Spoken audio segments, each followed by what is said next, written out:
Good evening and welcome to the Kapil Sharma show. पाजी, आज महात्मा गांधी जी का जन्म दिवस। आज के दिन नेशनल हॉलिडे होता है, हर इंसान को छुट्टी मिलती है, लेकिन सही मायनों में देश को छुट्टी मिलनी चाहिए आतंक से, क्राइम से, बेरोजगारी से, और तभी ये सही मायनों में एक सच्ची श्रद्धांजलि होगी बापू गांधी को। पहले हम अज्ञानता के गुलाम हुआ करते थे, आजकल टेक्नोलॉजी के हो गए बाजी। आप देख लो, पहले जो आदमी पढ़ा लिखा नहीं होता था, हर जगह अंगूठा चलाता था। हाँ। अब टेक्नोलॉजी इतनी बढ़ गई है कि अंगूठा दोबारा वापस आ गया है। आप किसी ऑफिस जाओ, कॉर्पोरेट ऑफिस में जाओ, आप अंगूठा दिखा के एंट्री होती है। हाँ। वीजा लगवाने जाओ, अंगूठा लेते हैं। हाँ। हर जगह अंगूठा चलता है। पहले आप देख लो, अंगूठा किसी को दिखाते थे तो लगता था ठेंगा दिखा रहा है। हाँ। आजकल लाइक का सिंबल हो गया ये कि आई हाँ। Like it. आइए देख लो, आप खुद देख लो। हाँ। एक जमाने में पाजी, एक गुरु ने अपने शिष्य से अंगूठा मांग लिया था, उसने दे भी दिया था। आज कोई गुरु मांग के देख ले, शिष्य कहेगा भाई 4 वाली चाहिए, 4 उंगलियां ले लो, अंगूठा नहीं मेरे को देना। क्योंकि अंगूठे के बिना काम ही रुक जाएगा पाजी। सारा व्हाट्सएप और आजकल की दुनिया में टेक्नोलॉजी जो है इतनी हावी हो गई है, मोबाइल फोन्स, आदमी का मुंह सर ऐसे झुका रहता है बाजी। लोगों को लगता है कि बेचारा संस्कारी है। आजकल बिना अंगूठे के कोई काम हो ही नहीं सकता। हाँ। पहले आदमी बाथरूम जाता था, 5 मिनट में काम खत्म किया, बाहर। अभी आदमी मोबाइल लेके जाता है, 1-1 घंटा लगा रहता है, सारी ईमेल पढ़ेगा, जवाब देगा, मतलब पेट और इनबॉक्स साथ में खाली करके आता है। तो अगर वो साथ में चार्जर लेके गया तो समझो शो 3 घंटे चलेगा। अच्छा, कई आदमी अंदर फोन भी रिसीव करते हैं, हेलो। अच्छा, बाथरूम में आती है एको, तो सामने वाला भी समझ लेता है, वो कहता है आप पहले कर लो फिर बात करते हैं। यार। अच्छा, पहले लोग फेस टू फेस बात करते थे, आजकल घर में आप देख लो, परिवार के आपस में जो मेंबर है वो मोबाइल पे बात करने हैं। जिनके घर पे एक बच्चा है, जिनको प्राइवेसी नहीं मिलती, तो बाप बाहर ड्राइंग रूम में बैठा है, माँ बच्चे को सुलाने गई है, बाहर से मैसेज करता है, मुन्ना सो गया तो आऊं। अंदर से रिप्लाई आता है, आ जाओ, मम्मी सो गई है, मैं मोबाइल पे खेल रहा हूं। रंग में भांग। आजकल देख लो, जो काम करने जो भाइयां आती है वो भी बड़ा मोबाइल फ्रेंडली हो गई हैं। एक किसी मेम साहब ने पूछा है, तो कल काम पे क्यों नहीं आई? ये साहब, मैंने ना कल साहब का स्टेटस पढ़ा था फेसबुक पे, लिखा था इट्स रेनिंग फीलिंग रोमांटिक, तो मैंने सोचा काहे को डिस्टर्ब करने का। मतलब कुछ भी हो रहा है। आजकल तो लोग मोबाइल से पैसे भी ट्रांसफर कर देते बाजी। पहले के जमाने में अगर कहीं किसी को पैसे लेके जाना होता था, आदमी की जान सुखी होती थी। हाँ। और अगर एक शहर से दूसरे शहर जाना है तो मरा होता था अंदर से वो, कि यार कैसे लेके जाऊंगा। तो मैं देखता पुराने बुजुर्ग अपनी बनियान के अंदर भी जेब रखते थे। हाँ, हाँ। कुछ पैंट के अंदर चोर जेब, कई तो लंगोट में छुपा के लेके जाते थे। हाँ, हाँ। लोग बोलते ना पैसा किसको छुपता है, उसको छुपता था जो लंगोट में लेके जाता था। और चलता भी ऐसे था। अगर कोई पूछता था क्यों भाई, दाद है? नहीं, दाद नहीं, जायदाद है। अच्छा पाजी, पहले के जमाने में लोग पत्ते भी पहनते थे। अच्छा, वो लोग शेर सामने आ जाए नहीं डरते थे, उनको डर लगता था बकरी से, कि अगर ये आके हमारा टक्सीडो खा गई तो जिंदा रहने का कोई फायदा नहीं है। अरे आपको तो ये पता ही होगा कि पहले कागज पे लिखने से पहले पत्तों पे लिखते थे। हाँ, हाँ। मैं सोचता हूँ आज के जमाने में भी अगर ऐसा होता, हाँ। और आपका कोई शेर पत्ते पे लिखा होता, हाँ। और बकरी जाती खा, हाँ। तो बकरी फिर सुबह शेर का काफिया अलग निकलता, मिश्रा अलग निकलता। बकरी फिर मैं करती नहीं, बकरी कहती टोको।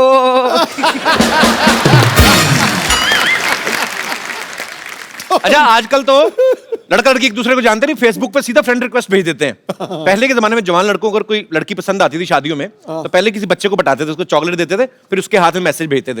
ये दिनेश है ना, इसने सेम फॉर्मूला आजमाया, इसने एक बच्चे को चॉकलेट खिलाई, बच्चे ने चॉकलेट खाली, चिट्ठी फाड़ती, करे तेरे से नहीं पटेगी। कई बच्चे बड़े चालू होते हैं। अच्छा, पहले के जमाने में जब लड़की को देखने आते थे लड़के वाले, लड़की सर झुका के बैठी रहती थी, आज भी बैठी रहती है, लेकिन आज रीजन अलग है। वो पहले लड़की किचन के फोटो खींच के ना, किचन से सहेली को व्हाट्सएप कर रही होती है, देख तो कैसा लगा। आगे से सहेली का रिप्लाई आता है, पिछले हफ्ते मेरे को भी देखने आया था। मना कर देना, ये चाय बिस्कुट का शौकीन है, इस चक्कर में लड़कियां देखने जाता रहता है।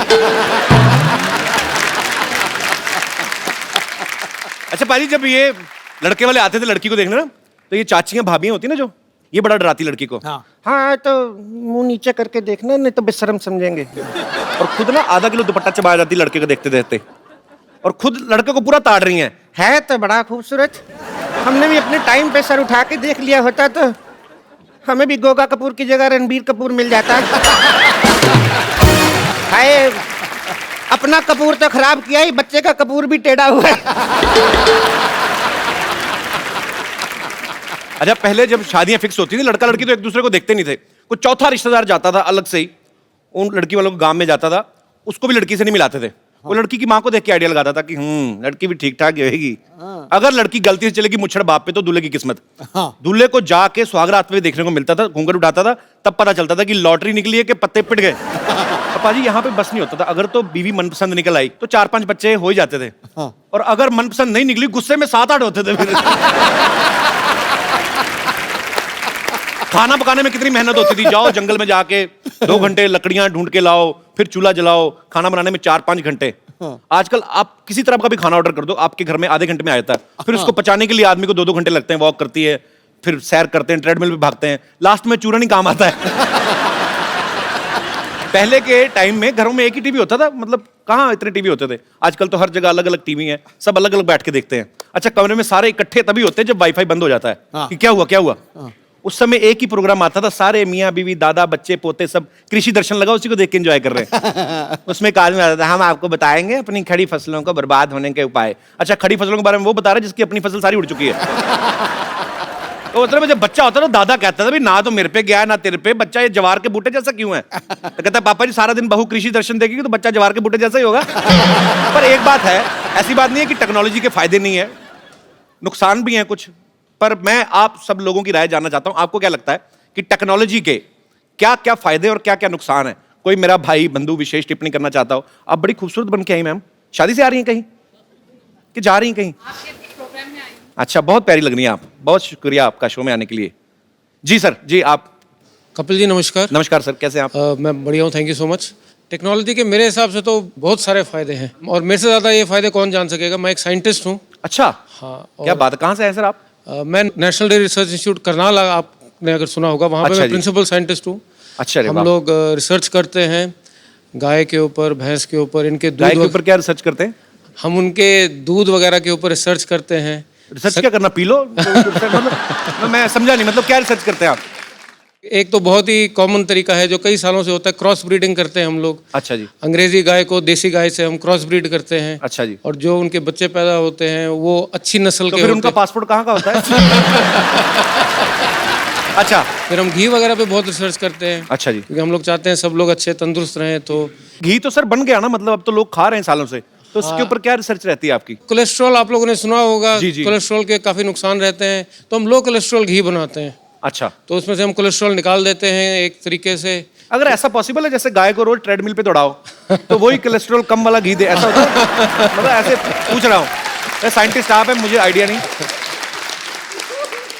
पर सीरियसली अगर देखो पाजी, आप आदमी लेके अपनी गाय को सुबह लेके भागे तो उसके दूध में फैट हो ही ना, कितना हो नहीं सकता सर ऐसे पॉसिबल?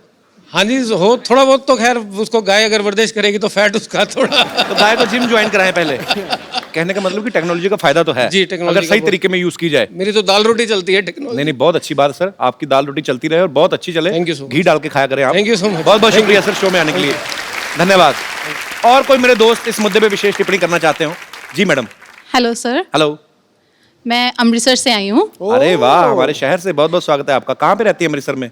अमृतसर में सिटी साइड नमक मंडी। नमक मंडी को नमक मंडी क्यों कहते हैं वैसे? नमक तो हाँ, मिलता नहीं नमक उधर। ज्यादा अच्छा मिलता है इसलिए। किसने बोला? मैं भी इतने साल रहा हूँ, मुझे तो नहीं कभी नजर आया। हमारे तरफ आइए, हम आपको लेके देंगे। और एक लकड़ मंडी भी है, वहाँ पे कोई लकड़ी का कुछ हुआ ही नहीं है, ऐसे ही लकड़ मंडी। जी, तो आप क्या विशेष टिप्पणी करना चाहेंगी? एडवांटेजेस हैं उसके टेक्नोलॉजी के, पर बहुत सारे डिसएडवांटेजेस भी हैं। आजकल बच्चे बहुत ज्यादा उस पर फोकस करने लग पड़े हैं। जी, जी। हम लोग उनको कहते हैं कि भाई चलो अपना होमवर्क मिला है, कुछ सर्च कर लो उसके ऊपर, जी। तो वो पढ़ाई के छोड़ के कोई डोरेमोन ढूंढ रहा होता है, कोई अपना कुछ ढूंढ रहा होता है। तो जी, इसके जी। बहुत साइड इफेक्ट्स हो रहे हैं बच्चों के ऊपर। ये तो है, सच्ची बात। आजकल ग्राउंड वो होती नहीं जो गेम, जो पहले जो कोई खेलते थे indoor मिट्टी में। हाँ, कोई हम नहीं बच्चे रही। मिट्टी में मिट्टी हुए पड़ते थे, 15-15 बच्चे। माएं पहले 15 बच्चों को नहलाती थी, फिर अपना पहचान के लेके आती थी। ये सिस्टम ही खत्म हो गया एक्चुअली। मेरा 1.5 साल का बेटा है, वो हर टाइम मोबाइल पे स्टिक रहता है। 1.5 साल का? हाँ। पर चलो, बच्चा मोबाइल पे बिजी रहेगा तभी तो उसका भाई बहन कोई आएगा। और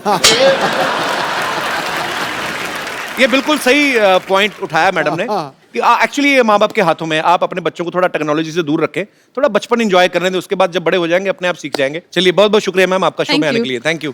और कोई मेरे दोस्त? जी भाई साहब।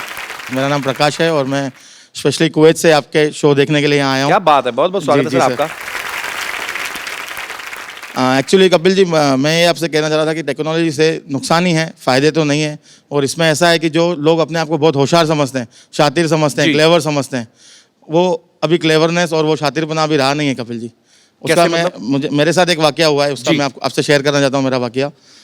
एक दिन मैं अपनी कॉलीग फ्रेंड के साथ दुबई मॉल में परचेसिंग कर रहा था। कुछ चीज़ मुझे अपनी वाइफ के लिए भी पसंद आ गई। तो किसके साथ शॉपिंग कर रहे थे?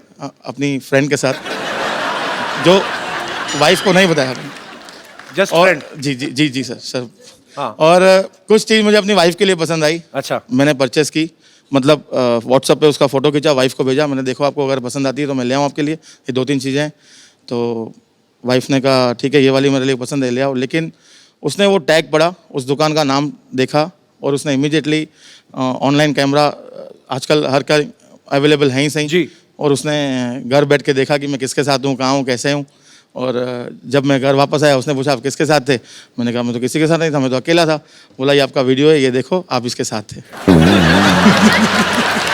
तो ये टेक्नोलॉजी का आपको पर्सनली नुकसान हुआ ना? नहीं, हर शातिर इंसान को, Otherwise पर्सनली नहीं, हर शातिर इंसान को जो समझता है कि मैं होशियार हूँ या मैं शातिर हूँ या मैं क्लेवर हूँ, उसे नुकसान ही है। नहीं, बीवियों से ज्यादा शातिर नहीं हो सकते आप। ये तो, पर ये आपकी हिम्मत की मैं दाद देता हूँ। फ्रेंड के साथ गए, महिला मित्र के साथ, उसके सामने बीवी के लिए गिफ्ट ले रहे हैं, फिर दोनों जगह रहे ना। जो आदमी ना हर तरह की डिश खाना चाहता है ना, वो भूखा ही मरता है। शुक्रिया शो में आने के लिए। Thank you. जी, और कोई हमारे दोस्त? जी भाई साहब। नमस्कार कपिल जी। नमस्कार जी, कैसे हैं आप? मुझे ये टेक्नोलॉजी से बहुत चिढ़ है सर। चिढ़ है? हाँ, व्हाट्सएप एंड फेसबुक से। अच्छा मैं एक वाक्य सुनाना चाहता हूँ मेरा। जी, प्लीज। 15 साल पहले मेरी शादी हुई थी। अच्छा जी। तभी ये फेसबुक और व्हाट्सएप कुछ नहीं था। अच्छा। तो जब रिश्ते आते थे तो मम्मी पापा के पास आते थे, तो जी। उनको उनके मम्मी पापा अच्छे लगते थे तो रिश्ते आगे बढ़ते थे। राइट। तो 2-3 रिश्ते तो ऐसे ही उड़ गए। अच्छा। अभी मैं शादी लायक था, एक रिश्ता आया, मम्मी पापा को तो पसंद आया। अच्छा। कि चलो इनके मम्मी पापा अच्छे हैं। उन्होंने लड़की देखी, लड़की देखने के बाद मुझे बताया कि रिश्ता आया है। अच्छा। तो मैंने सोचा कि चलो अभी मुझे भी देखने जाना रहेगा। अच्छा। तो मैं देखने गया तो लड़की ने थोड़े नखरे किए और 2 मिनट ही देखने को मिला। अभी उसमें कैसे पसंद करे? 2 मिनट में तो 3 घंटे भी देखोगे, लड़की तो वही रहेगी ना, बदलेगी लड़की थोड़ी तो ना। वही रहती है, मगर 2 मिनट में देखने में कैसे पसंद पर करेंगे? टेक्नोलॉजी का इसमें क्या लेना देना हुआ? सर आजकल फेसबुक हो गया है। हाँ। अगर लड़की का नाम आया फेसबुक पे, मैंने डाला हेतल, तो 10 हेतल आ जाएगी, उसमें से मैं चॉइस कर सकता हूँ अच्छा। कौन सी हेतल है।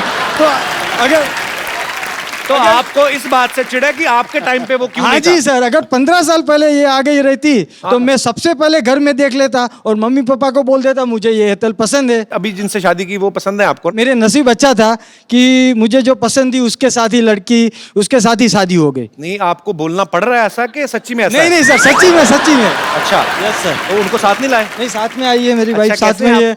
आप? बहुत बढ़िया। चलिए, बहुत अच्छा लगा देख तो के आप उसके साथ लिए में। मुझे बहुत चिढ़ है। पर नहीं, अभी देखिए आपको तो अच्छी बीवी मिल गई ना, बीवी तो अच्छी आपकी मिल गई, पसंद की है। Yes sir. तो अभी चिढ़ क्यों कर? छोड़ो ना। मगर सर फेसबुक रहता तो और भी चॉइस मिलती ना सर। आप सुन रही हैं? अभी भी थाली भरी पड़ी है, इनको है कि मैं कहीं एक सब्जी टिका लूंगा। चलिए, बहुत अच्छा लगा सर आप हमारे शो में Thank आए। you, sir. काम क्या करते हैं आप मुंबई में? सर बिजनेस, किस चीज का? Garment manufacturing. ओके, तो आप भी अपनी दुकान के पहनते हैं? नहीं सर, मैं लेडीज के बनाता हूँ, जेंट्स के नहीं बनाता हूँ। मेरी वाइफ को पहनाता हूँ। ध्यान रखा करो इन पे। आपने लेडीज के कपड़े ही क्यों चुने, जेंट्स के क्यों नहीं चुने आपने? सर उसका You एक racist? कारण है। यस सर, उसका एक रीजन है। जी।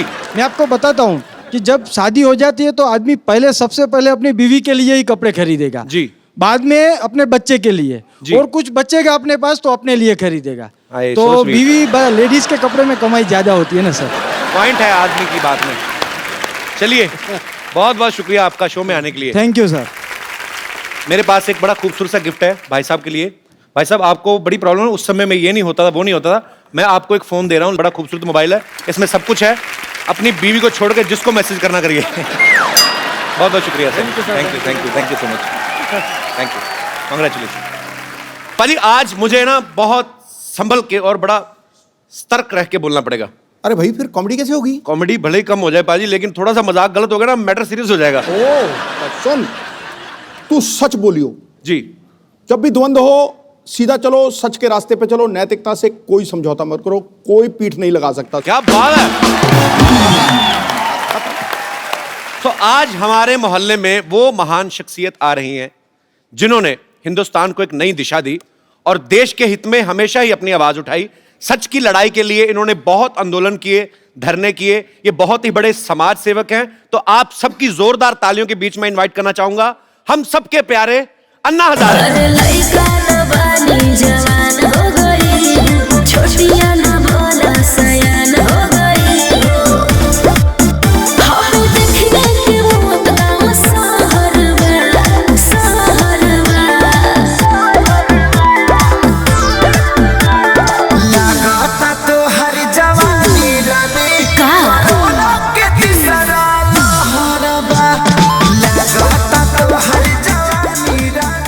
अन्ना, आपका हमारे शो पे बहुत बहुत स्वागत है।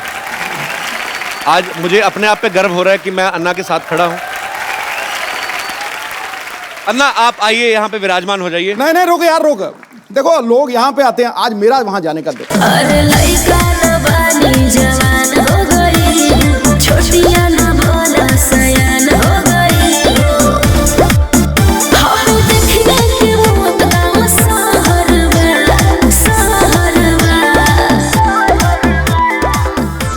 आज पूरी दुनिया में ईंट का जवाब पत्थर से देने के लिए लोग तैयार बैठे हुए हैं।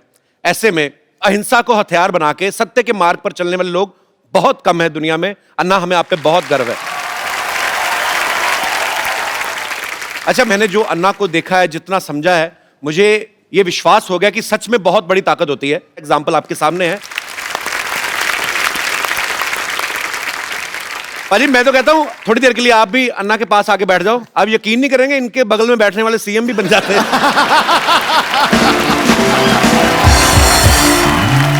मेरा दिल कर रहा है कि मैं थोड़ी देर बैठा रहूं, चुपचाप अन्ना को देखता रहूं। आपने इतने शो किए हैं, जी। इतने एक्टर्स, इतने बड़े बड़े लोग जी। क्या आपको कभी लगा था कि एक मंदिर में रहने वाला फकीर आदमी उसके साथ भी आप शो करेंगे? मैंने अन्ना, बहुत बहुत धन्यवाद आपका, आप आए।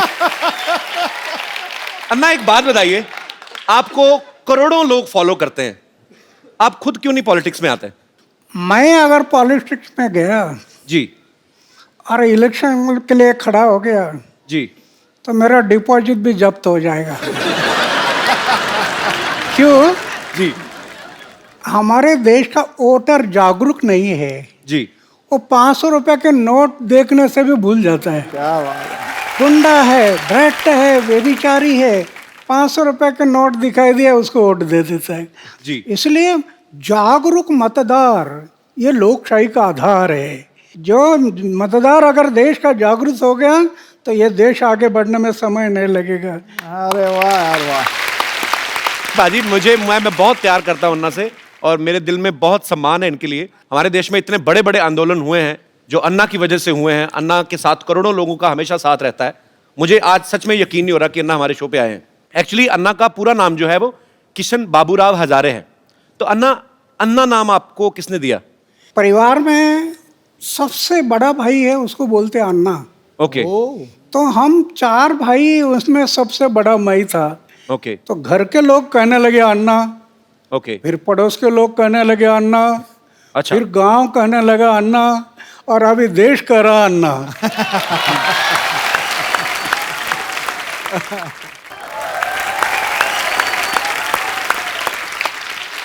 अन्ना, जितना मैं जिंदगी को समझता हूं, जितना मैंने देखा है, मेरी शादी हुई नहीं, आम आदमी जो है, अच्छा आम आदमी भी आजकल आप बोलते हो तो अपने आप खास हो जाते हो।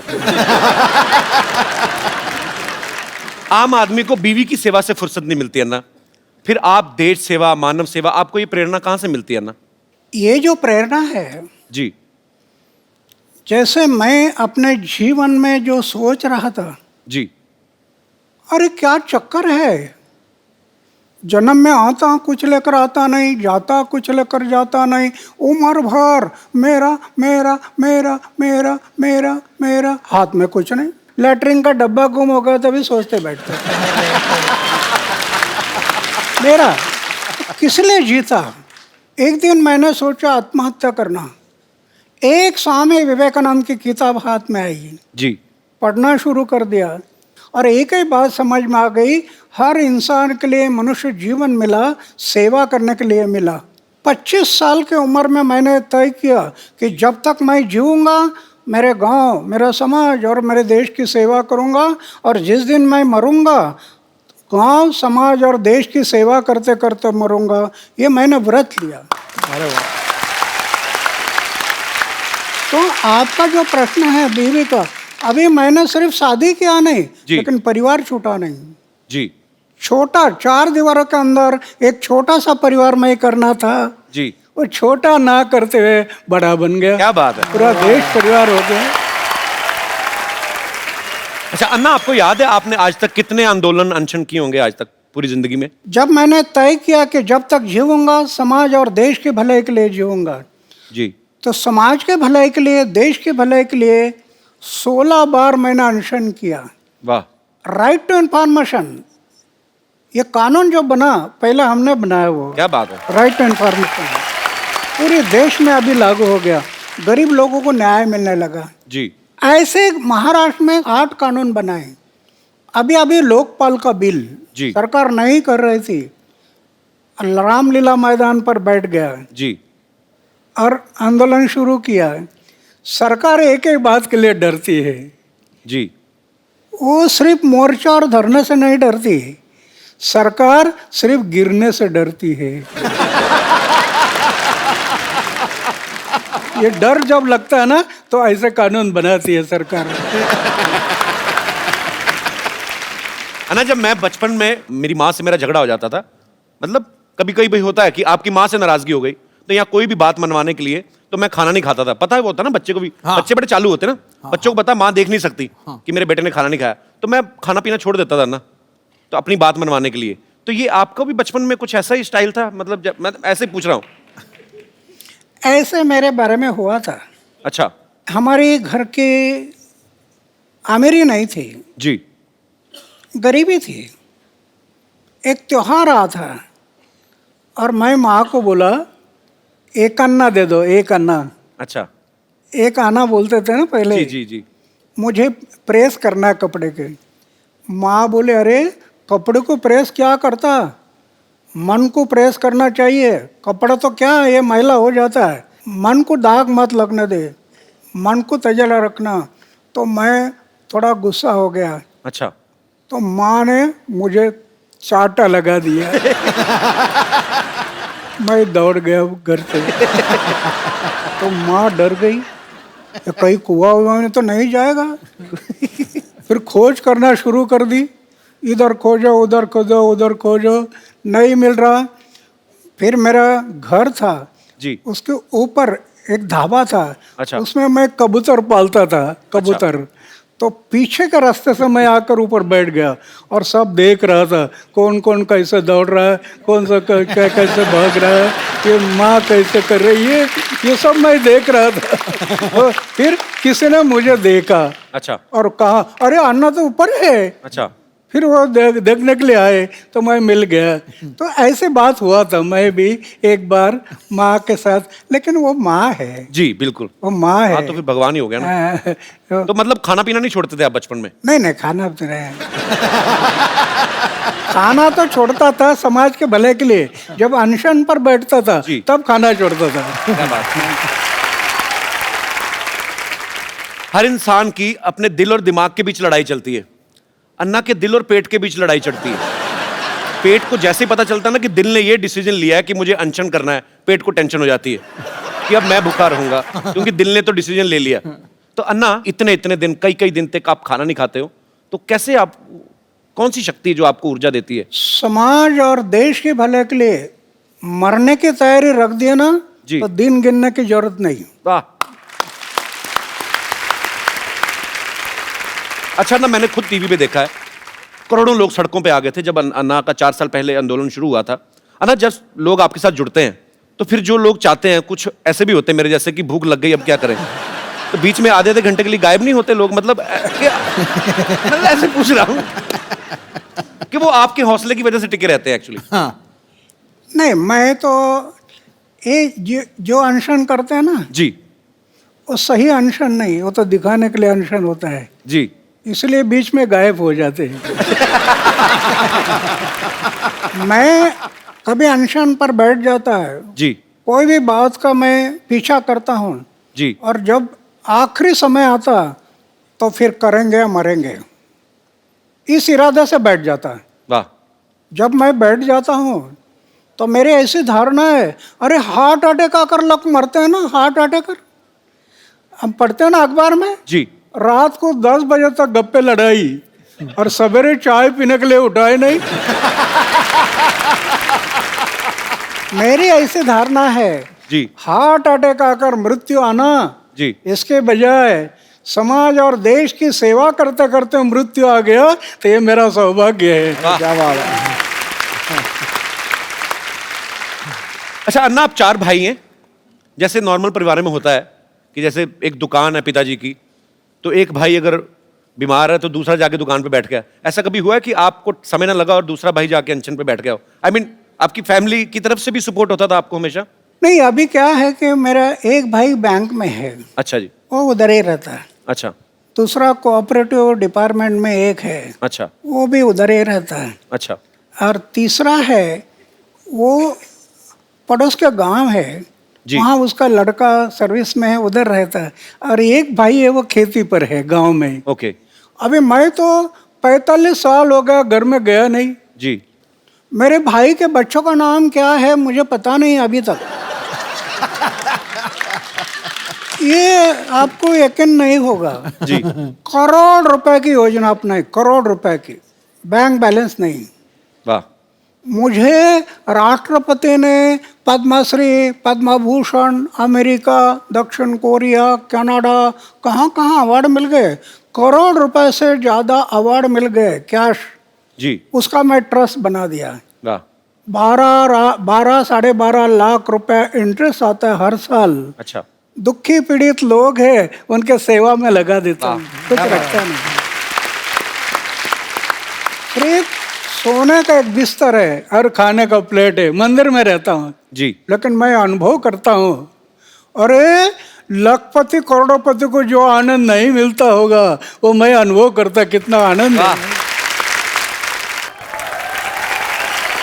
अन्ना, जैसे आप देश हित में काम करते हो, कई कई दिन तक आप अनशन करते हैं, आंदोलन करते हैं, आप पूरे देश में भ्रमण करते हैं। अगर आपकी शादी हुई होती तो बीवी तो 1-1 घंटे बाद फोन करके पूछती। शादी तो वो तो पूछती बीवी तो। यही तो खतरा मुझे लग रहा था।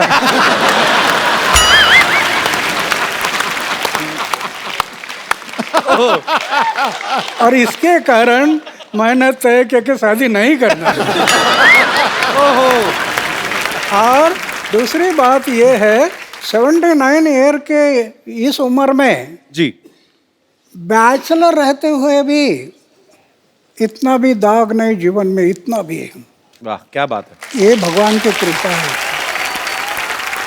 अगर दाग लग जाता मेरे जीवन में तो इन लोगों ने मुझे तोड़ मोड़ देना था। वाह।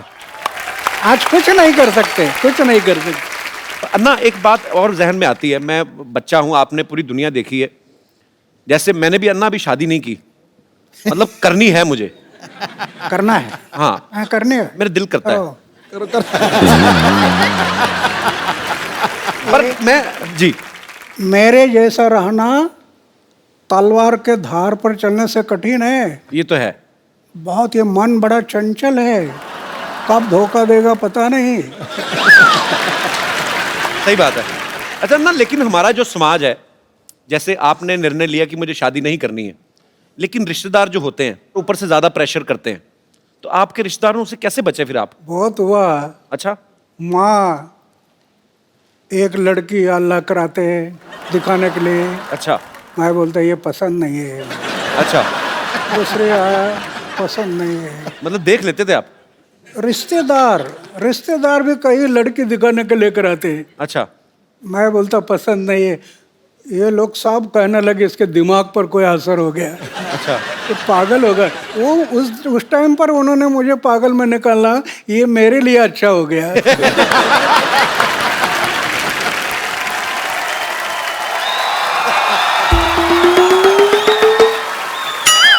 हेलो हेलो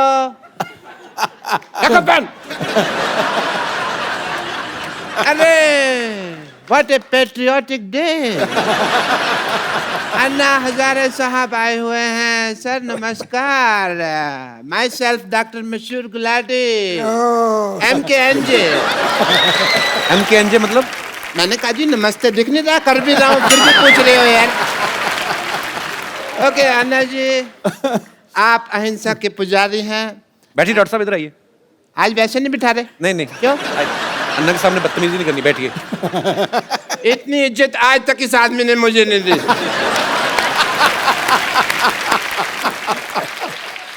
आपका रौब तो है, मानना पड़ेगा। आप अहिंसा के पुजारी हैं and I must tell you Anna sahab, मैं भी बहुत अहिंसा को मानता हूँ, पर मेरे को लोग मारते हैं, मैं उनके ऊपर हाथ नहीं उठाता। क्योंकि मेरा हाथ पहले मरोड़ देते हैं, मेरा उठता ही नहीं। एनीवे अन्ना जी, मैं आपका बहुत बड़ा फैन हूँ। मैंने आपके जैसा सच्चा ईमानदार इंसान नहीं देखा कभी जी। और मैंने आपके जैसा झूठा 420 नहीं देखा कभी। आप अन्ना के फैन कैसे हो सकते हैं? एक भी आदत है आप में अन्ना जैसी? अरे क्या बात कर रहे हो यार। और मैंने ना अन्ना की तरह समाज सेवा करने का ठान लिया है, पता है आपको। मैंने ना गरीबों में राशन बांटा, आपको पता है। और बाद में अन्ना दुकानदार ने पीटा इनको क्योंकि उसका राशन बिना पूछे बांट रहे थे ये। भाई मुझे नहीं पता था ना कि दान देने के लिए पूछने की जरूरत होती है। मैंने तो ये सुना था कि राइट हैंड से दान दो तो लेफ्ट हैंड को पता नहीं चलना चाहिए, तो मैंने ये बाएं हाथ जेब में डाल लिया। पर दुकानदार ने देख लिया, फिर दाएं बाएं दोनों से उसने मुझे पीटा। खैर छोड़ो इस बात को। आपको पता है कि एक बार मैंने 4 लोगों के साथ मिलके एक बुजुर्ग आदमी को सड़क पार कराई है। तो आप अकेले भी करा सकते थे, 4 लोगों की क्या जरूरत थी? वो मान नहीं रहा था ना सड़क पार करने को, तो जबरदस्ती की मैंने। मैंने कहा इसकी सुनेंगे तो हम तो कभी समाज सेवा कर ही नहीं पाएंगे ना। आपको इस बात के लिए मार पड़ सकती है डॉक्टर साहब। अहिंसा के पुजारी यहाँ बैठे हुए हैं और तुम हिंसा की बात कर रहे हो। अच्छा अन्ना जी, एक बात बताइए, आप अनशन पे बैठते हैं, धरने पे बैठते हैं, आपको कोई कुछ नहीं कहता, मेरे को उठा के बाहर फेंक देते हैं, ऐसा क्यों? तुमने कब दिया धरना? तो झूठ बोल रहे आप तो। मैंने धरना दिया ना, पब्लिक गार्डन में 200 दिन धरना दिया मैंने। अन्ना इसने पता क्या किया? ये पब्लिक गार्डन में बैठ गए, बैठे बैठे इन्होंने वहां पे जाके कमरा बना लिया एक। उसको धरना थोड़ी, उसको तो कब्जा बोलते हैं। कमरा नहीं बनाया था, 2 BHK बनाया था वहां पे। अन्ना ये आदमी बहुत झूठा है, ये नकली डॉक्टर है, इसके पास ये डिग्री भी फर्जी है। फर्जी? चुप कर रहे हो, फर्जी डिग्री कैसी है? मैंने 10,000 रुपए में खरीदी है ये डिग्री। Get out! पाजी आपको पता है,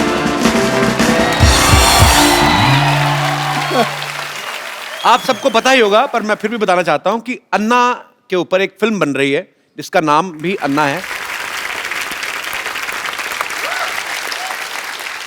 अन्ना देश सेवा करते करते आपने तो खैर आप तो दिल से कर रहे हैं, पर आपने कभी सोचा था आपके ऊपर कभी कोई फिल्म बनाएगा कोई डायरेक्टर?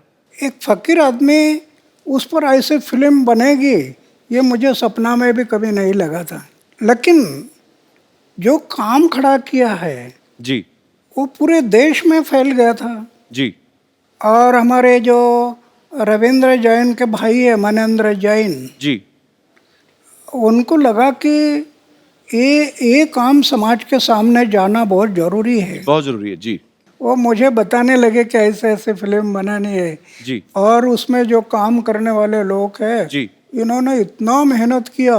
मैं फौज में था, बर्फ में रहा, 7 साल बर्फ में रहा, जी तो मैंने 6 डिग्री माइनस हिमालय में उधर जाकर इन्होंने शूटिंग किया। तो ऐसे कई जगहों पर जो काम हुआ वो जनता देखने से उनको जरूर इसमें प्रेरणा मिलेगी, नव युवकों को प्रेरणा बिल्कुल मिलेगी। बिल्कुल।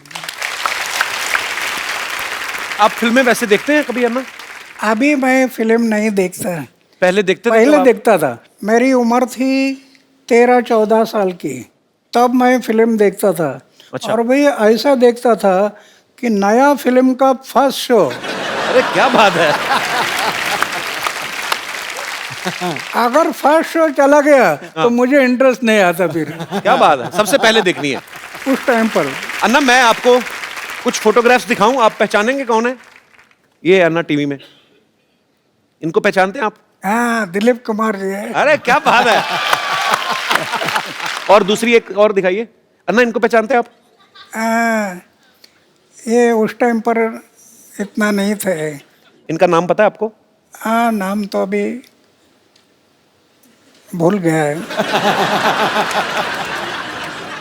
लेकिन जानता हूँ। अन्ना, ये शाहरुख खान है। शाहरुख खान है। अन्ना, इनको पहचान रहे हैं आप? वैजयंतीमाला है ये। अपना वो दिलीप कुमार और वैजयंतीमाला साथ में थे ना फिल्म में। जी जी। नया दौर में कौन थे? नया दौर। क्या बात है, नया दौर में। जी।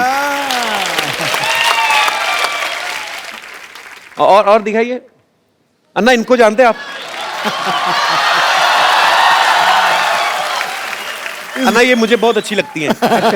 मतलब अच्छे तरीके में अच्छी लगती है, मतलब बहुत अच्छा काम करती हैं ये। अच्छा। अन्ना, ये दीपिका पादुकोण है। दीपिका बहुत प्यारी है ना। ओके। पर अन्ना, उस समय आपको कौन सी हीरोइन ज्यादा मतलब अच्छी लगती थी आपको, खूबसूरत? नहीं, उसमें क्या है, ये जैसे हीरोइन है तो मैं उनका काम पर देखता था, उनके हाव भाव, उनके एक्टिंग, वो मुझे जो पसंद आते थे। जी। देखने के लिए अच्छे लगते, ये मुझे अच्छे नहीं, उनका काम है। कप्पू और कप्पू, हे कप्पू, क्या है? वो किशन जी आने वाले थे, आए क्या?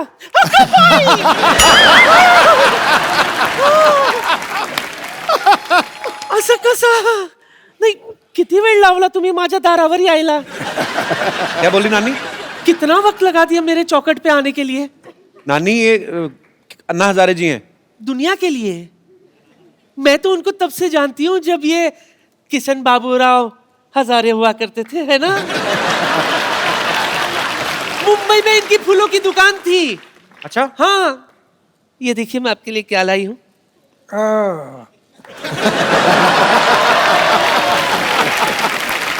आपको याद है मैं रोज आपकी दुकान से एक फूल खरीदा करती थी? अभी तो 60 साल बीत गए, अभी कहाँ याद करोगे? रोज इनके दुकान से एक एक फूल इकट्ठा किया करती थी मैं, फिर उसका वरमाला बनाती थी। फिर एक दिन गाय आकर पूरा पूरा वरमाला खा गई। मेरा सपना धरा का धरा रह गया। लेकिन सच कहूं, मुझे उस बात का बिल्कुल भी अफसोस नहीं है। मुझे तो इस बात की खुशी है कि अगर आपकी शादी होती ना, वो लड़की बहुत खुशनसीब होती, क्योंकि उसको खाना कम बनाना पड़ता था ना, क्योंकि हर वक्त आप तो अनशन पे बैठे रहते है ना? नानी, इनको घर नहीं बसाना था ना, इनको देश बसाना था, इसलिए उन्होंने शादी नहीं की। लेकिन मेरे अरमान तो अधूरे रह गए ना। हाँ? Anyway, मुझे इस बात का बहुत अफसोस है कि मैं आपकी नहीं हो सकी, लेकिन इस बात की खुशी है कि आप देश के हो गए।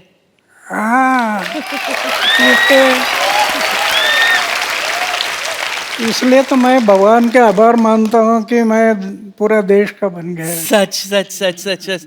इसलिए मेरे लिए तो आपके चरणों की धूली काफी है। नानी, एक मिनट। वो स्वच्छ भारत अभियान से जुड़े, उनके चरणों में धूल है ही नहीं। हाँ, उनके वो साफ सुथरे रहते हैं, साफ सुथरे। चलो माफी मांगो अन्ना से। अन्ना जी माफ करना।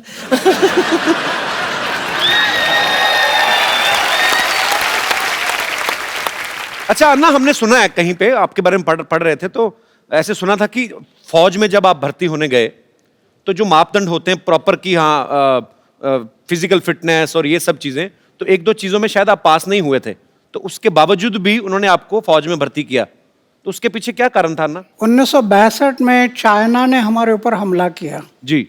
हमारे बहुत जवान मारे गए। अच्छा। और फिर देश को लगा कि जवानों की जरूरत है। मेरी ऊंचाई नहीं थी, अच्छा, छाती चौड़ी नहीं थी जी, लेकिन इमरजेंसी थी, देश को युवकों की जरूरत थी। अच्छा, इसलिए मेरा सिलेक्शन हो गया। मैं 14 लोगों का कमांडर था जाते समय। अच्छा, तो हम सब लोग 14 लोग थे। उन्होंने सोचा कि जब तक शरीर में प्राण है तब तक देश की सेवा, समाज की सेवा करनी, ये तय किया। और मेरी छाती चौड़ाई ये कुछ नहीं थी, फिर भी देश की सेवा करते रहे। और 15 साल के बाद मैं पेंशन पर आ गया है। वाह। और ये सच्ची बात है, ये हमारे जवान जो हैं, जब आप फौज में भर्ती होते हैं, उनकी ट्रेनिंग बहुत मुश्किल होती है, और ट्रेनिंग के बाद जब उनको अपॉइंट किया जाता है, जब उनकी पोस्टिंग होती है, और मेरा सैल्यूट करने को दिल करता है हमारे जवानों को। और हमारी पूरी टीम की तरफ से हमारी कभी कोशिश रहेगी कि हम अपने देश के जवानों के लिए ज़रूर एक अच्छा सा शो ऑर्गेनाइज करें। और बहुत दुख होता है जब हमें कभी ऐसी न्यूज़ सुनने को मिलती है कि सरहद पे या कहीं पे भी हमारे देश के जो जवान हैं, उन्होंने देश के लिए अपनी शहादत दी। हम उनके परिवारों के साथ हैं, हमारी शुभकामनाएं उनके साथ हैं। बहुत बहुत शुक्रिया। अच्छा ना, ऐसे ही मन में सवाल आया, जैसे मेरे 3 मामा हैं, तीनों ही आर्मी में थे, तो वो कहते थे कभी कभी हमें ना बर्फ में पीनी पड़ जाती है, मतलब ऐसे ही। अन्ना, आपने कभी नहीं ट्राई की? मैं शुरू में जब बर्फ में मैं गया जी, तो 2 पैक रम मैं पीता था शुरू में। लेकिन जब स्वामी विवेकानंद की किताब पढ़ी जी, जीवन समझ में आ गया कि सिर्फ खाना पीना और मरना इसके लिए जीवन नहीं। फ्री रम मिलती थी, फ्री जी, लेकिन कभी मैं हाथ नहीं लगाया उसको। वाह। 1975 में पेंशन आ गया, अभी 38 साल बीत गए, हमें 2 बोतल रम मिलती हर जवानों के लिए। अच्छा। लेकिन मैं कभी रम लेने के लिए गया नहीं। आज मुझे दुख होता है, ये दोनों देशों को अभी फिर से लड़ाई करना ठीक नहीं है। दोनों की आर्थिक स्थिति फिर बहुत विकट है। एक लड़ाई में कितना खर्चा आ जाता है जी, देश कितनी जाने चली पीछे जाता है। ये आज वो लड़ाई होना नहीं चाहिए ऐसे मैं मानता हूँ। लेकिन अगर पाकिस्तान नहीं मानता है तो 79 ईयर मेरा एज हो गया, और जरूरत पड़ी तो फिर मैं सीमा पर जाने के लिए तैयार हूँ। क्या बात है। और कप्पू शर्मा, ओहो, वाह वाह वाह वाह, हमारे तो भाग्य ही खुल गया ना, आप हमारे मोहल्ले में आए। देखिए मैं आपके लिए चाय लेकर आया हूँ। अन्ना चाय पीते नहीं है, उनको जूस पिलाओ, बेवकूफ आदमी। जूस तो इनको बड़े बड़े लीडर नहीं पिला सके, मुझसे क्या पियेंगे ये। देखा बाजी, आज पहली बार इसने फंबल नहीं मारा आके। पूरी लाइनें कड़क करके बोली हैं। ये मतलब ये अन्ना के पास आने का जादू है। ये आदमी में अपने आप कॉन्फिडेंस आ जाता है। और मैंने इनसे ही ये सारी चीजें सीखी हैं। इनसे तो मैंने सादा जीवन जीने का, उबलते हुए विचारों को। ओए, उबलते विचार नहीं, उच्च विचार। हाँ, तो अब मेरा काम चाहेगा, मेरे विचार तो उबलेंगे ही ना।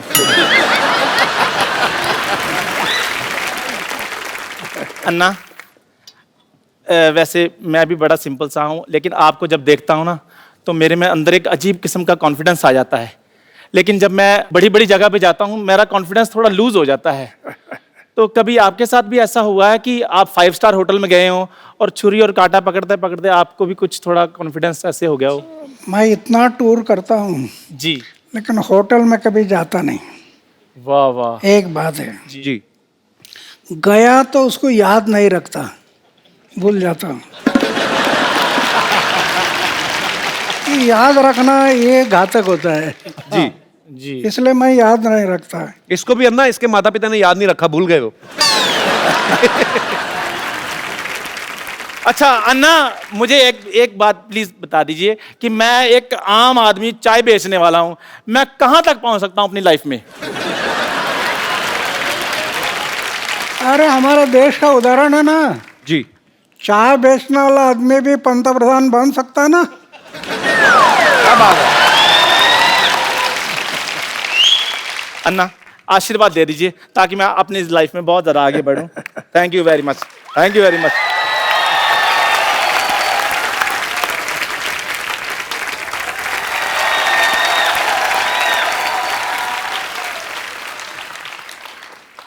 कपूर भैया, क्या है? अब मुझे स्कूल नहीं जाना। क्यों, क्या बात हो गई? अरे वहाँ मुझे रोज मुर्गा बना देते, बड़े को क्या मैं मुर्गा बनूंगा? नजारे जी, आशीर्वाद दो, आशीर्वाद दो। कैसे हो? मैं तो ठीक हूँ, पर आपसे मुझे क्वेश्चन पूछना था। बैग उतार दे बेटा, इतना भारी बैग क्यों लगा तू? भारी नहीं है, हाँ। पर मैं ये कह रहा था कि आपके टाइम पे भी स्कूल में पनिशमेंट मिलता था, मतलब जी हाँ, हमारे टाइम पनिशमेंट मिलता, छड़ी थी, छड़ी। गलती किया तो ऐसा हाथ करना और टीचर मारता था छड़ी से। तो वो तो मेरी हमारे हैबिट है। मराठी में कहावत थी, छड़ी लागे छम छम, विद्या ये घम घम। ऐसी कहावत थी। लेकिन अन्ना आजकल बंद हो गया है स्कूलों में ना, अभी नहीं, आजकल नहीं मारते अभी मारने के लिए परमिशन नहीं, जी। इसलिए तो शिक्षा का दर्जा डाउन हो गया। अन्ना ये मेरे को बड़े सवाल इसने मुझे बोला था कि मैं अन्ना से पूछना चाहता हूँ। जैसे आजकल अन्ना बच्चे मोबाइल पे ज़्यादा गेम्स खेलते हैं, तो अब ये बच्चों की तरफ से ये सवाल था कि आप बचपन में क्या खेल खेला करते थे? हम तो गांव में लगोरी थी, लगोरी। अच्छा। ये पत्थर एक के ऊपर एक रखना, हाँ। और उसको तोड़ना। हाँ। फिर ईटी डांडू, वो हाँ, डंडा और डंडे ईटी गिल्ली के साथ गिल्ली डंडा, घुमाना है। फिर खो खो, हाँ कबड्डी, जी, ऐसे खेल हम लोग खेलते थे। तो शरीर भी फिट रहता था। हाँ, आप मोबाइल वगैरह सब सीखना है, लेकिन साथ साथ चारित्र को संभालना, आचार शुद्ध रखना, विचार शुद्ध रखना, जीवन निष्कलंक रखना, दाग नहीं लगना जीवन में, बेदाग जीवन है, तो आप कल के महापुरुष बन जाएंगे। अच्छा बेटा, समझ में आई अन्ना की बातें ना? चलो पांव छुओ, आशीर्वाद लो, चलो।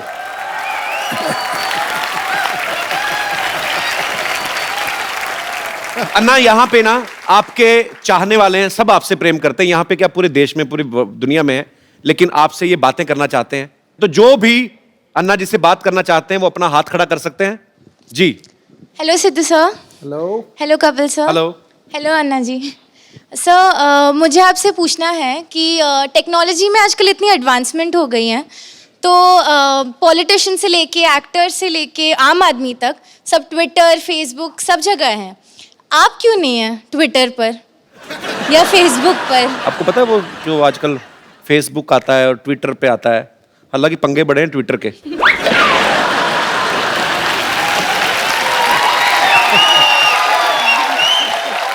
नहीं, मेरा ये दुर्भाग्य है कि मैं ज़्यादा पढ़ाई नहीं कर सका, लेकिन विज्ञान ये बढ़ते जा रहा है, दुनिया में आश्चर्यजनक प्रगति हुई है, टेक्नोलॉजी में बहुत डेवलप हो गया है। एक तरफ विज्ञान ने अंतरिक्ष में प्रवेश किया, लेकिन दूसरी तरफ अध्यात्म ने अंतरिक्ष अपने अंदर भी प्रवेश करना जरूरी है। अध्यात्म ने हर एक इंसान के भीतर प्रवेश करना, अगर वो प्रवेश नहीं किया तो विज्ञान इंसान को विकास की भूलताप देकर विनाश की तरफ लेकर जाएगा। तो कहने का तात्पर्य ये है कि हर बात ट्विटर पे करना जरूरी नहीं है।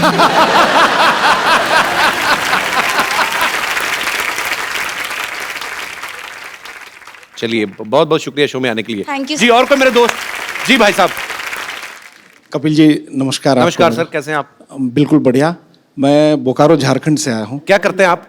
मैं विधायक हूँ बोकारो में, एमएलए हूँ मैं। अच्छा, एमएलए हैं। बहुत बहुत स्वागत है आपका। Thank you. अन्ना को मेरा प्रणाम है। और अभी आपने कहा अन्ना कि राजनीति से मैं दूर रहना चाहता हूँ, अगर मैं चुनाव लड़ूंगा तो मेरे जमानत जब्त हो जाएंगे। आपको या आपके जैसे विचार के लोगों को, अच्छे लोगों को राजनीति में आनी चाहिए। क्या यह समय की मांग नहीं है कि नौजवानों का आप आह्वान करें कि देश हित में भ्रष्टाचार रोकने के लिए, देश की एकता और अखंडता को मजबूत करने के लिए अच्छे नौजवान, राष्ट्र हित का सोच रखने वाले नौजवान आगे आए भारत माता की सेवा करने के लिए? नहीं, ये जरूरी है। मेरी ऐसी धारणा है, नवयुवकों ने राजनीति में जाना जरूरी है, ऐसे मुझे लगता है। क्या होता है, राजनीति में कई लोग जाते हैं सत्ता से पैसा, पैसा से सत्ता, सत्ता से पैसा, पैसा से सत्ता, इसके पीछे घूम रहे हैं। इससे देश के लिए उज्जवल भविष्य नहीं है। अभी तो हम देख रहे हैं जिसकी उम्र 70 साल 80 साल हो गई वो भी इलेक्शन से रुकता नहीं। जी। इंसान जब मर जाता है तो 4 लोग कंधे पर ले जाते हैं। आज राजनीति में बहुत लोगों को ऐसे लगता है कि स्मशान में जाते समय भी चेयर में बैठकर ही जाना चाहिए, उतने चेयर पे टिकट। सेवा भाव नहीं रहा, वो बलिदान की याद नहीं। भगत सिंह, सुखदेव, राजगुरु जैसे लाखों लोगों ने कुर्बानी की और अंग्रेजों को कह रहे थे इस जन्म के क्या अगले जन्म की फांसी दे दो, हमारी तैयारी है। किस लिए? हमारी आज़ादी के लिए। उनको याद रखना है। थैंक यू अन्ना, बहुत बहुत शुक्रिया शो में आने के लिए सर। अब वक्त है आप सबको मैं उनसे मिलवाऊं जिन्होंने फिल्म अन्ना जो है डायरेक्ट की है और खुद उसमें अन्ना जी का किरदार भी निभा रहे हैं। आप सबकी जोरदार तालियों के बीच मिस्टर शशांक उदयपुरकर जी।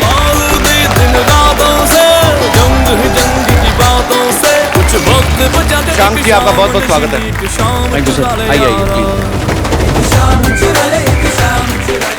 तो शशांक जी ने इस फिल्म को डायरेक्ट भी किया है और खुद अन्ना जी का किरदार भी निभाया है। शशांक, आप उम्र में बहुत छोटे हैं, आपको मतलब कैसे आपके दिमाग में आया कि मैं ये किरदार निभाऊंगा या मुझे अन्ना जी के ऊपर फिल्म बनानी? आपका आइडिया था या मनिंदर जी का था? 2011 में पूरे देश की तरह मैं भी वो था जिसने अन्ना जी को रामलीला मैदान पर देखा। अच्छा। अन्ना जी को बिकॉज मैं इंजीनियरिंग कॉलेज में पढ़ रहा था तो मैं हवा में उड़ रहा था। अच्छा। जिंदगी में फिल्में देखनी, कॉलेज घूमना।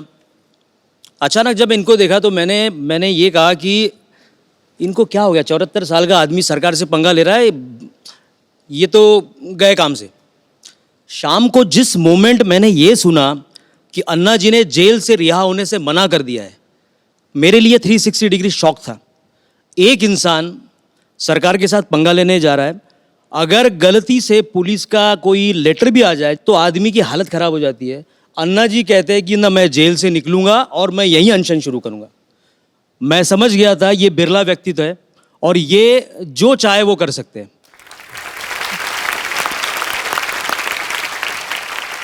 उस दिन से 13 दिन मैंने खाना पीना सब टीवी के सामने कर रहा था मैं, और उसी वक्त सोच लिया अगर जीवन में अब अगली फिल्म में अगर करूंगा तो मैं अन्ना जी पे करूंगा। सो सारा रेकी करने के बाद बड़ी हिम्मत से मैं रालेगन गया। अच्छा। अन्ना जी के पास जब गया तो अन्ना जी ने मुझे यही कहा कि भाई तुम्हें काय करता, अगर आपको फिल्म बनानी हो तो आप गांधी जी पे फिल्म बनाओ, आप विवेकानंद जी पे फिल्म बनाओ। मैंने कहा अन्ना जी ये तो बहुत सही है, लेकिन मैंने जो अपना पर्सनल एक्सपीरियंस किया है जी, आपका उद्देश्य नवयुवकों को जगाना है। मैं कोई लव स्टोरी करने की बजाय मैं भी वो फिल्म करना चाहता हूं जिससे मेरे देश के नौजवान जाग जाए। वाह। अन्ना को शायद वही बात, नवयुवकों की वाली बात उनको पसंद आई और अन्ना ने मुझे कहा कि अब क्या चाहिए। मैं बोला अन्ना जी मुझे आपकी परमिशन चाहिए। अन्ना जी ने उस वक्त स्क्रिप्ट पे साइन कर दिया। वाह,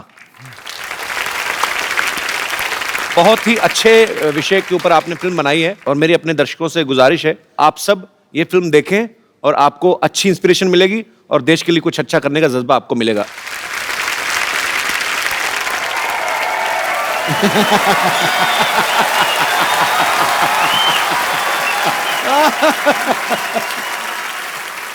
हमारा मांगे पूरी करो, हमारे मांगे पूरी भरो। अरे क्या मांग है? यहाँ करो चल रहा है, भरो नहीं चल रहा है, मुद्दा कुछ और है, समझे? अरे तो हमारा मुद्दा अलग है, वो आपका मुद्दा है और वैसे भी आपका मुद्दा बहुत ही गंदा है। इस पे थोड़ा मेकअप लगा के ठीक करो अपने मुद्दे को। फालतू बात नहीं करो, मुद्दा वही रहेगा मांग पूरी करने का। तुम्हारा भैया हमारा मांग पूरी नहीं करता है। अरे तो कैसे करेंगे? इनके मांग पूरी करते करते हमारे भैया खुद मांगने पे आ गए हैं। परसों के दिन पे लिपस्टिक खरीदने के लिए इनके लिए लिपस्टिक खरीदे, अपना बनियान बेचना पड़ा उन्हें। झूठ बोल रही है, तुम्हारे भैया तो बनियान पहनते ही नहीं है। अरे तो बेच दिया है तो कहाँ से पहनेंगे? चल अभी बनियान छोड़, अन्ना जी बैठे हैं वहाँ, उनका आशीर्वाद ले ले। चल आजा। अन्ना जी नमस्ते। रिंकू देगी। हमें संतोष कहते हैं ननद हमारी। चल अभी अनशन पे बैठते हैं। चलिए अभी बैठ तुम लोग अनशन कर क्यों रहे हो? क्या चाहिए तुम लोगों को? हमको सलमान खान चाहिए, दिला दो। क्या बात कर रहा है? ये तो हो गई इस साल की सबसे फालतू बकवास। आगे बताओ। तो अन्ना जी बहुत परेशान हैं, जो हमारे मर्द हैं, इनके जो भैया हैं, हमको बिल्कुल प्यार नहीं करते। ऐसा क्या हम में कमी है जो हमको प्यार नहीं करते? अन्ना जी, इसके मुंह में करप्शन है। अब ध्यान से देखिए, है किसी और का, लगता किसी और का है। भगवान ने तुम्हारा खराब करके भेजा काम, तो क्या करें? नहीं यकीन, सिद्धू भाई से पूछ लो। नहीं ना, उनसे पूछने का जरूरत नहीं है, वो तो कोहली का बैटिंग में भी कमी निकाल देते हैं।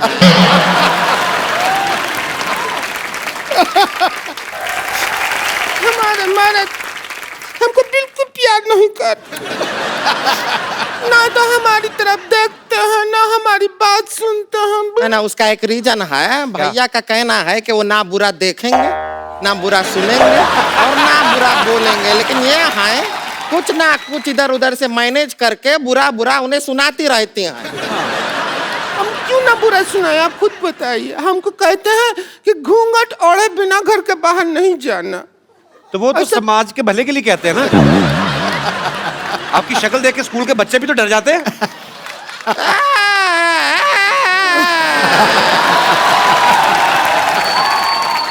कुछ भी बोलते रहते हैं, बच्चे डर जाते हैं। अरे ऑफिस जाने वाले बड़े बड़े मूंछ वाले लोग भी डर जाते हैं। तुम्हारे भैया तो नहीं डरते हैं मुझसे। तो उनकी मूंछ भी किधर है? पहले मूंछ हुआ करती थी, पैसा का जरूरत पड़ा तो लाला ने कहा कि मूंछ रख दो, पैसा ले जाओ, तो मूंछ उतार दिया। अच्छा चलिए छोड़िए, बहुत ज्यादा छीछा लेदर हो गया है। अभी आप अपना अनशन जो है वो तोड़ दीजिए। चलिए कोई सिर इधर लाते, सिर पे तोड़ते हैं। अरे नहीं, अरे ऐसे थोड़ी अनशन तोड़ते। ए लीजिए, आपके लिए लेकर आए हैं, ये पी के अनशन तोड़ दीजिए। अभी शुरू नहीं हुआ, तोड़ भी दिया। इतना ही होता है लंबा, इससे लंबा अनशन हमसे। ये तो नारियल का तेल है। हम नारियल का पानी ही ला रहे थे, वो नारियल थोड़ा ज्यादा दब गया हमसे, तो तेल निकल आया। चलो कोई बात नहीं, पानी से तो महंगा ही होता है तेल। अच्छा है। अच्छा। वैसे छोटी छोटी बात पे लड़ती हैं, आज इतनी लड़ाई नहीं कर रहे तुम लोग। बड़ा मैं हैरान हूं। आज अन्ना जी आए हुए हैं, हम यहाँ पर लड़ाई नहीं करेंगे, बिल्कुल नहीं करेंगे। आज के पूरा एपिसोड के एंड तक बिल्कुल लड़ाई नहीं करेंगे। आज वैसे भी 2 अक्टूबर है, तो आपके लिए कुछ प्रस्तुति करें।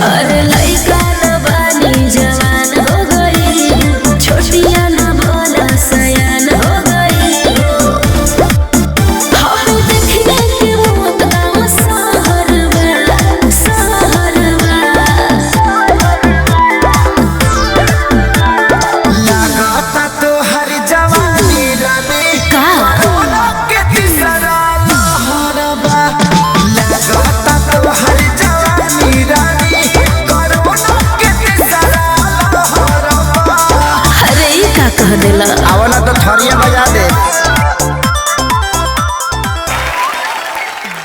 मैं अपने दर्शकों को बताना चाहता हूं कि मनिंदर जैन जी प्रख्यात म्यूजिक डायरेक्टर रविंदर जैन जी, ये उनके छोटे भाई हैं।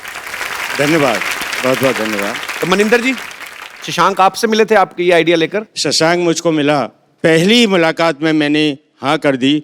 लकीली उस समय मेरे बड़े भाई रविंद्र जैन जी मेरे साथ में थे जी। उन्होंने भी सुना और उन्होंने तुरंत उसी समय 2 लाइन गाई थी, कोई तो है जो देश की चिंता करता है। उसी समय उन्होंने बोला था और मुझसे कहा था कि जाओ तुम इस फिल्म को जरूर बनाओ। वो मेरी इसकी शुरुआत थी। इस फिल्म में अन्ना जी जब 9 साल के थे तब इनकी माँ ने सिखाया, संस्कार दिए। इसके बाद मिलिट्री में रहे। तो ये जो एक 9 साल के बच्चे से लेकर के 79 ईयर्स तक का जो सफ़र है वो हमने किस तरह से दिखाया है, अगर आप इसको देखेंगे तो आप ताज्जुब कर जाएंगे। मेरा मन है कि इस फिल्म को देख करके अगर हमारे देश में कुछ और अन्ना, कुछ और गांधी जी पैदा हो जाएं तो मेरा बनाना सफल हो जाएगा। कपिल जी सर, बहुत बड़ी कॉज में आप हमारे सहभागी बने हैं सर। इसी के लिए मेरा मन है कि मैं आपको कुछ भेंट करूं। जी प्लीज। अगर आप कहें तो मैं ऊपर आऊं। जी जी प्लीज। Thank you.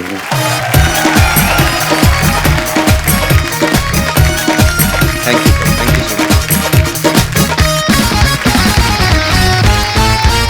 अन्ना, हमारे शो में एक रवायत है, जो भी सब आते हैं हम लोग एक सेल्फी जरूर लेते हैं, आप सबके साथ भी एक।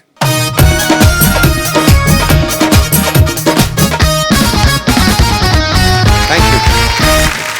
एक बार हमारे प्यारे अन्ना जी के लिए जोरदार तालियां। समाज का परिवर्तन लाना, देश को खड़ा करना, ये सबका हमारा मकसद यही है। तो मैं ज़्यादा ना कहते हुए मेरे साथ में थोड़े एक घोषणा देंगे, ऐसे अपेक्षा करता हूँ। भारत माता की जय। भारत माता की जय। वंदे मातरम। वंदे मातरम। इंकलाब जिंदाबाद। इंकलाब जिंदाबाद। धन्यवाद।